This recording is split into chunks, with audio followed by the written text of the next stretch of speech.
Welcome to Pratap classes. दोस्तों, Pratap classes के YouTube channel पर आपका स्वागत है। आज है 2 जून 2023 और 2 जून 2023 के जितने भी इंडिया और वर्ल्ड के जो करंट अफेयर्स के क्वेश्चन बनते हैं, आज उनका हम डिस्कशन करेंगे। पूरा वीडियो ध्यान से देखना और लास्ट में आपसे क्वेश्चन पूछूंगा जिनके जवाब आपको कमेंट बॉक्स में देना होगा।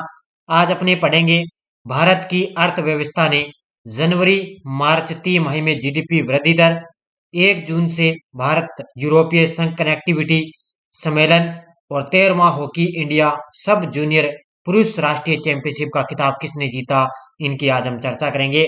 तो डेली आपको सुबह 6 बजे ये लेटेस्ट न्यूज के साथ सुबह ये ताजा करंट आपको मिलता है। तो जितने भी विद्यार्थी मेरे साथ लाइव बने हुए हैं, एक बार सारे विद्यार्थी मेरे साथ वीडियो को लाइक और शेयर करेंगे। और जो भी विद्यार्थी हमारे इस चैनल पर नहीं है तो जरूर आप चैनल को सब्सक्राइब करें और इसके पास लगे बेल आइकन का घंटा दबाएं ताकि हम जैसे वीडियो अपलोड करें उसका नोटिफिकेशन आप तक पहुंच जाएगा। तो स्टार्ट करें आज की क्लास। सबसे पहले हम कल के क्वेश्चनों को रिवाइज करते हैं। हाल ही में किस देश ने एनएससी सीएवी महिला वॉलीबॉल चैलेंज कप का खिताब जीता? तो ये जीता है अपने देश भारत ने। विश्व स्वास्थ्य संगठन के बाहरी लेखा परीक्षक के रूप में फिर से किसे चुना गया? तो ये चुना गया गिरीश चंद्र मुर्मू को। कौन सा राज्य सीईएम 14 और एमआई 8 बैठकों की मेजबानी करेगा? तो वो करेगा गोवा। जस्टिस मामितन्ना सत्य रतन श्री रामचंद्र राव किस राज्य के उच्च न्यायालय के 28वें मुख्य न्यायाधीश बने? तो ये बने हैं हिमाचल प्रदेश के। किस राज्य ने प्रधानमंत्री जन धन योजना के 100% कवरेज को प्राप्त करके वित्तीय समावेशन में एक महत्वपूर्ण उपलब्धि हासिल की? ये की है तेलंगाना ने। किस राज्य ने सचिन तेंदुलकर को संबाइल एम्बेसडर के रूप में नामित किया? तो ये किया है महाराष्ट्र ने। और बोला तिनुबू ने किस देश के राष्ट्रपति पद की शपथ ली है? तो ये ली है नाइजीरिया के। ये थे कल के क्वेश्चनों का रिवाइज हमने कर लिया। इसकी पीडीएफ आपको टेलीग्राम पर डेली आपको मिलती है।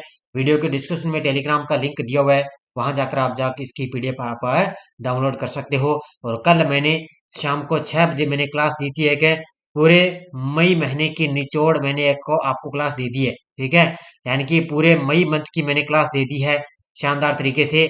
लगभग 170 क्वेश्चन मैंने आपको करवा दिए। उससे क्वेश्चन आपका मई मंथ से बाहर नहीं जाएगा। तो वो वीडियो आपको मैंने दे दिया है, बड़े शानदार तरीके से देख लेना। अभी मात्र आपको बस 1 या 2 दिनों के अंदर पिछले 5 महीनों की एक महामैराथन की क्लास आपको मिलने जा रही है। जनवरी से लेकर मई तक आपको, यानी कि पिछले 5 महीनों का करंट की क्लास, एक महामैराथन क्लास भी आपको मिलेगी, जो लगभग हर एक आगे के एग्जामों के लिए रामबाण साबित होगी। क्योंकि पीछे को करंट को हमें भी रिवाइज करना हमारे लिए बहुत ही जरूरी है। तो सारे विद्यार्थी एक बार वीडियो को लाइक और शेयर करेंगे। पहला प्रश्न देखो आपके सामने। केंद्र सरकार का राजकोषीय घाटा बीते वित्त वर्ष 2022-23 में जीडीपी का कितने प्रतिशत रहा है? केंद्र सरकार का राजकोषीय घाटा बीते वित्त वर्ष के अंदर 2022-23 में जीडीपी का कितने प्रतिशत रहा? तो ये रहा है 6.4%। कितना रहा है? 6.4% रहा है। देखो, केंद्र सरकार का राजकोषीय घाटा बीते वित्त वर्ष 2022-23 में सकल घरेलू उत्पाद जीडीपी का 6.4% रहा है। लेखा महानियंत्रक सीजीए ने केंद्र सरकार के 2022-23 के राजस्व व्यय का आंकड़ा जारी करते हुए कहा कि मूल्य के हिसाब से राजकोषीय घाटा 17,000 17,000 है। तो यह है 17,33,131 करोड़ रुपए अस्थायी रहा है। अब इसका मतलब ये है कि जो लेखा महानियंत्रक है उनके द्वारा क्या है, 2022-23 के राजस्व व्यय का आंकड़ा उन्होंने जारी किया है। उसके हिसाब से देखें तो उसमें राजकोषीय घाटा है वो 17,33,131 करोड़ रुपए रहा है। अब की बार कितना जीडीपी रहा? तो ये रहा है 6.4% रह चुका है। तो ये आर्थिक समीक्षा के क्वेश्चन है, ये भी आपको थोड़े ध्यान रखने हैं। अगला प्रश्न। भारत की अर्थव्यवस्था ने 2022-23 की जनवरी से मार्च, यानी कि 3 महीने, जनवरी फरवरी और मार्च तिमाही में कितने प्रतिशत की जीडीपी वृद्धि दर की है? तो भारत की अर्थव्यवस्था ने क्या है, पिछले 3 महीनों यानी कि जनवरी फरवरी और मार्च के अंदर लगभग जीडीपी में वृद्धि हुई है। तो वो हुई है 6.1%। कितनी हुई है? 6.1% की वृद्धि हुई है। देखो, भारत की अर्थव्यवस्था ने 2022-23 की जनवरी मार्च तिमाही में 6.1% की जीडीपी वृद्धि दर के साथ एक महत्वपूर्ण वृद्धि का प्रदर्शन किया है।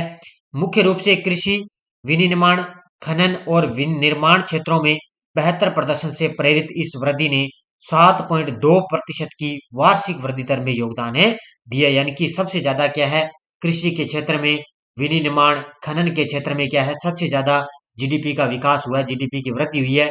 तो पिछले जनवरी, फरवरी और मार्च, पिछले 3 महीनों के अंदर 6.1% की, यानी कि सबसे ज्यादा महत्वपूर्ण वृद्धि इसमें देखी गई है। तो इसमें ये आंकड़ा ये भी आपको याद रखना है। तो लगभग 7.2% की वार्षिक वृद्धि दर में इसमें योगदान दिया है। तो ये भी आर्थिक समीक्षा का प्रश्न है, ये भी आपको ध्यान रखना है। तीसरा प्रश्न, किस राज्य में 1 जून से भारत यूरोपीय संघ कनेक्टिविटी सम्मेलन का आयोजन हुआ है? एक व यानी कि कल और आज 1 व 2 जून को क्या है, भारत और यूरोपीय संघ कनेक्टिविटी सम्मेलन का आयोजन हुआ है। और ये हुआ है मेघालय के अंदर। कहां पर हुआ है? मेघालय के अंदर इसका आयोजन किया गया है। विदेश मंत्रालय भारत में यूरोपीय संघ के प्रतिनिधि मंडल और एशियाई संगम द्वारा संयुक्त रूप से आयोजित भारत यूरोपीय संघ कनेक्टिविटी सम्मेलन मेघालय के अंदर 1 व 2 जून को हुआ है। तो आज और कल 2 दिन इसका सम्मेलन हुआ है मेघालय के अंदर। और इस सम्मेलन का उद्घाटन मेघालय के मुख्यमंत्री हैं कोनराड संगमा और विदेश राज्य मंत्री डॉक्टर राजकुमार रंजन सिंह ने इसका उद्घाटन किया है। तो भारत और यूरोपीय संघ कनेक्टिविटी सम्मेलन कहां पर हुआ? मेघालय के अंदर। कब? 1 व 2 जून को इसका आयोजन किया गया है।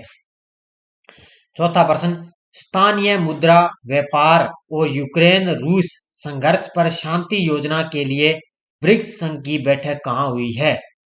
तो स्थानीय मुद्रा व्यापार और यूक्रेन और रूस के बीच में जो संघर्ष चल रहा है, उसमें शांति योजना के लिए ब्रिक्स संघ की बैठक कहां पर हुई है? ब्रिक्स के अंदर 5 देश आते हैं। कितने आते हैं? ब्रिक्स के अंदर 5 देश आते हैं। और ये बैठक हुई है, ये हुई है केप टाउन में। दक्षिण अफ्रीका की राजधानी है केप टाउन में। ये 2 दिवसीय बैठक आयोजित हुई है। अब ये ब्रिक्स के बारे में और ये पूरी डिटेल इसकी देखो, पूरी चर्चा देखो इसकी। अब देखो ब्रिक्स के अंदर 5 देश हैं। एक तो है ब्राजील, रूस, भारत, चीन और दक्षिण अफ्रीका। ये 5 देश ब्रिक्स के अंदर आते हैं।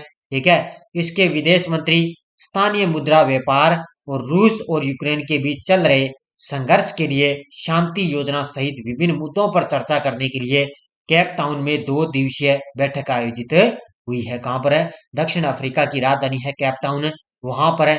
यानी कि रूस और यूक्रेन के बीच में चल रहे संघर्ष, जो युद्ध चला है, उनके मुद्दों पर चर्चा करने के लिए ये बैठक आयोजित हुई है। दक्षिण अफ्रीका की मेजबानी में होने वाली इस बैठक से अगस्त में होने वाली 15वें ब्रिक्स शिखर सम्मेलन का मार्ग प्रशस्त किया जाएगा। अब आपको पता है अगस्त महीने के अंदर क्या है, दक्षिण अफ्रीका के अंदर दक्षिण अफ्रीका इसकी मेजबानी करेगा। किसकी? ब्रिक्स की मेजबानी दक्षिण अफ्रीका करेगा अगस्त के महीने में।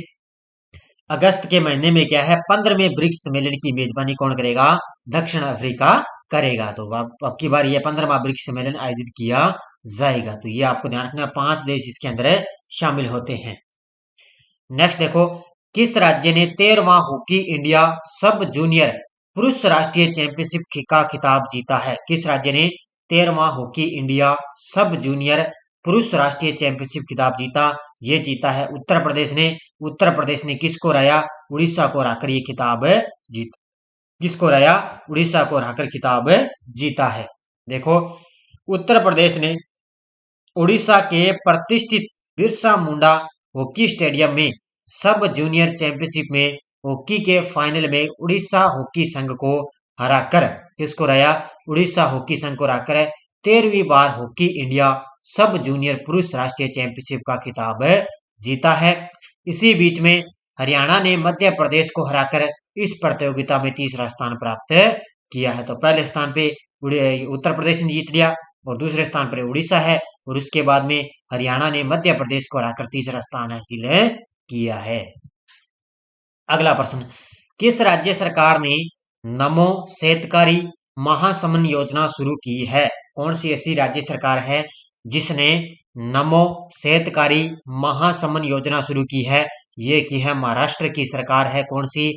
एकनाथ शिंदे। कौन सी है?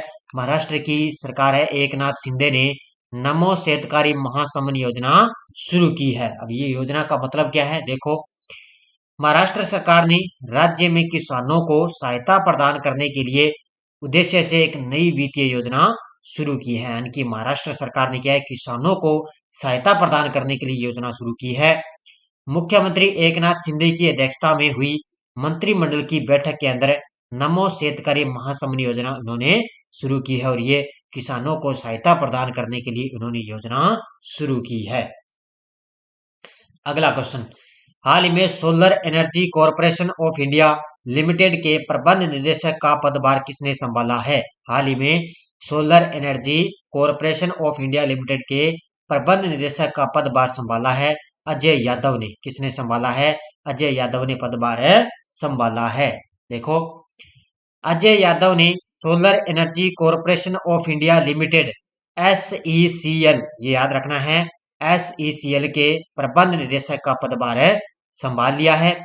SECI अक्षय ऊर्जा परियोजनाओं की नीलामी के लिए केंद्र सरकार की एक नोडल एजेंसी है। तो ये जो solar energy corporation of India limited है, ये केंद्र सरकार की एक नोडल एजेंसी है और इनका पदभार यानी कि निदेशक का पदभार संभाला है अजय यादव ने संभाला है। कभी कई बार क्या है, ये इतना लंबा नाम न देकर सीधा ये डायरेक्ट पूछा जा सकता है, SECI के निदेशक का पदभार किसने संभाला? अजय यादव ने। अगला क्वेश्चन, आयुष्मान भारत प्रधानमंत्री जन आरोग्य योजना कब शुरू की गई? तो ये शुरू की गई थी सितंबर 2018 के अंदर। कब है? आयुष्मान भारत प्रधानमंत्री जन आरोग्य योजना कब शुरू की गई? सितंबर 2018 के अंदर ये योजना शुरू की गई थी। देखो, आयुष्मान भारत प्रधानमंत्री जन आरोग्य योजना PMJY सितंबर 2018 में भारत सरकार द्वारा एक शुरू की गई योजना है। इस योजना में आयुष्मान भारत प्रधानमंत्री जन आरोग्य योजना ने 5 करोड़ अस्पतालों में भर्ती होने के साथ एक महत्वपूर्ण उपलब्धि हासिल की। इसमें क्या है, मुफ्त एक इंटरनेट कनेक्टिविटी के साथ क्या है, मुफ्त इसमें इलाज आपको पता करवाया जाता है जन आरोग्य योजना के तहत।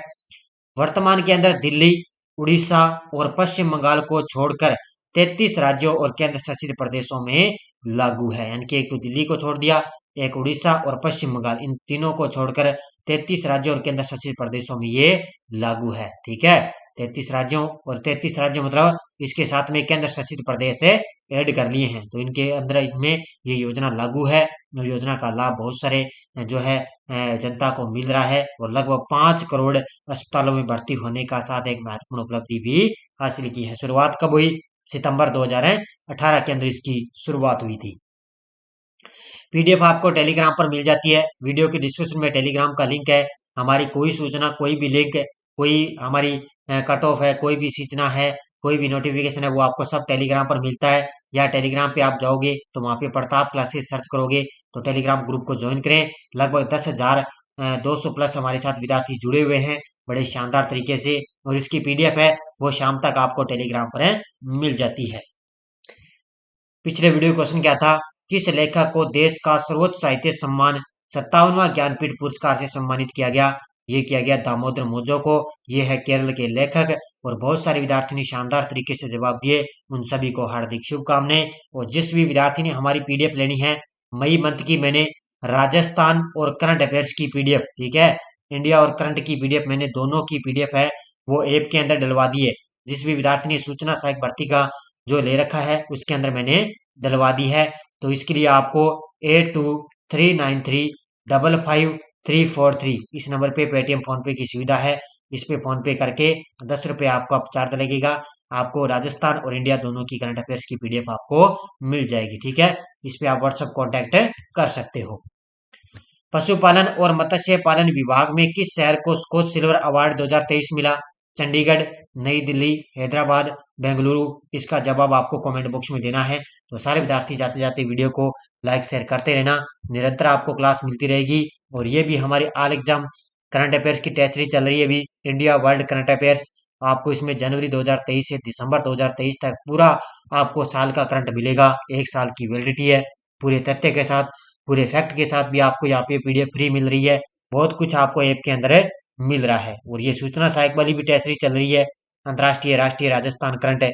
इसमें मैंने राजस्थान इंडिया दोनों का मई का करंट अफेयर्स की टेस्ट सीरीज डाल दी, दोनों की PDF भी मैंने आपको डलवा दी इसमें।